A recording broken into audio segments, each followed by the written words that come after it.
grandmothers would chase me around yelling, Catalina, por Dios, and that just stuck as my name forever. So instead of a calling card, that's pretty much what I use. It's my Twitter handle. I'm a journalist and philosopher from Colombia, living in Mexico City. Most of my work, I've been a columnist for 10 years. When I began with my column at El Espectador in Colombia, from 120 columnists that we had in the newspaper, we were only 18 women. And you would think that 10 years later this has changed, and we are 25 women from more than at least 200 columnists that write in this newspaper. So this is why I want to talk about representation and freedom of speech. Those are like the two main things that I've been working at. A little bit of my background is my great-grandmother was born in the 1900s in Colombia, and then she got involved in the women's suffragette movement in Colombia. So she wasn't the protagonist of it, but she really lived with it, and she had very strong political opinions, and she really wanted to exercise a right like voting, and she was very passionate about it, and she only got to vote until she was 57. So I grew up with her. She's the one who raised me, and she always taught me that it was very important first to be informed and to have information, to be part of information. She was a self-taught, she self-taught herself to write and read, and the newspaper that with which she learned how to write and read was actually El Espectador. And forward generations later, her great-granddaughter was one of the first youngest women columnists in this newspaper. And this, to me, speaks of work and of the future that feminism has. I could see in my family how in 4 generations there was a glass ceiling that was pushed, that I was actually pushed. She had to taught herself, and after the work of a century, which is 4 generations, I had the opportunity to do this. So one of the things that I'm really passionate about is about how can we open spaces for women in media to have opinions, to have feminist opinions, in a context where these spaces are really shrinking. We have always had a problem with freedom of speech as women, because remember the story of Adam and Eve? Since that story, foundational story, we've been told to be liars and not to be believed. We don't even believe in our own words somehow. And inhabiting these spaces, inhabiting online spaces, not only comes with the accusation that we are liars or that we are exaggerating and all of this, but also with violence and harassment. And this violence and harassment in Latin America means something different, because when you are a feminist online and you're sent a picture of your Twitter handle by an arm, a weapon, and they send this to you, it's not just that you feel harassed online, it's that you begin to be afraid of getting out of the house. So this just pours into our everyday lives. And these spaces are shrinking, and when we have them, they're only for cisgender, heterosexual, very gender traditional women like me. There's no spaces for black women in Latin American press. This is something that we're not talking about race. We don't have trans women. We don't have domestic workers, sex workers.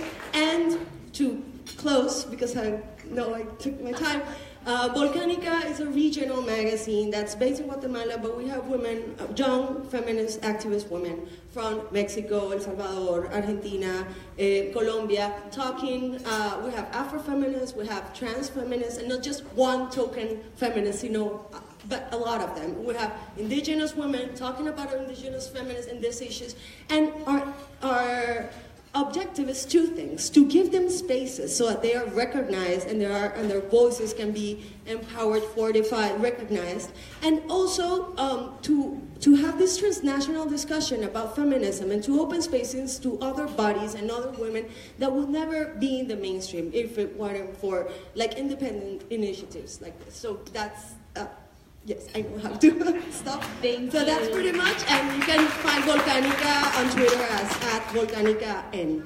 Thank you, Catalina. Next, Monica, can you tell us about how you see the fight for gender equality unfolding in your work? Good afternoon, everyone.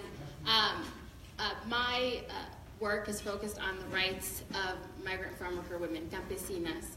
And For those of you who maybe aren't as familiar with the farm worker community, I imagine that some of us in the room share the history that I have, which is coming from a migrant farm worker family, or perhaps even working in the fields yourselves. And so perhaps the context isn't as necessary, but I want to provide some for those who maybe are less familiar with the farm worker community. So, migrant farm workers in our country pick, pack, and plant the food that we eat. And 25%, it's estimated, of the farm worker population in the United States are female. I actually believe that that's an underrepresentation, and I think that goes to part of this question. And there are a whole host of farm workers that have a whole host of problems that farm workers have faced over time, some of which include wage theft and unequal pay for women and other forms of gender discrimination. And the work that I do and have done for quite some time is focused on elevating the voices, the plight, and the power of farm worker women in our country. And through that work, was able to co-found an organization called Alianza Nacional de Campesinas in 2011, which is focused on ensuring that farm worker women in our country have an organization that was created by and for farm worker women and individuals who come from farm worker families, that is very much centered on the rights and the priorities of farm worker women in our nation.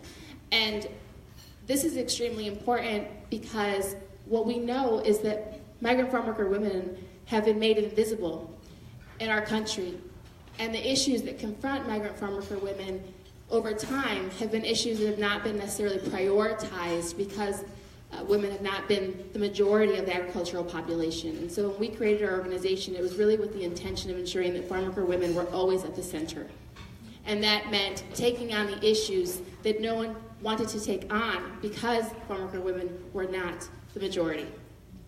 And for us, this has been extraordinarily important because what we know is that the issue of workplace sexual violence is a problem that has faced many women over time, has been a rampant problem, continues to be a rampant problem, but it was one that really wasn't being remedied. And so really through the power of the collective of farm worker women around our country, the issue of workplace sexual violence has been among the priorities that we've worked on since the organization was created.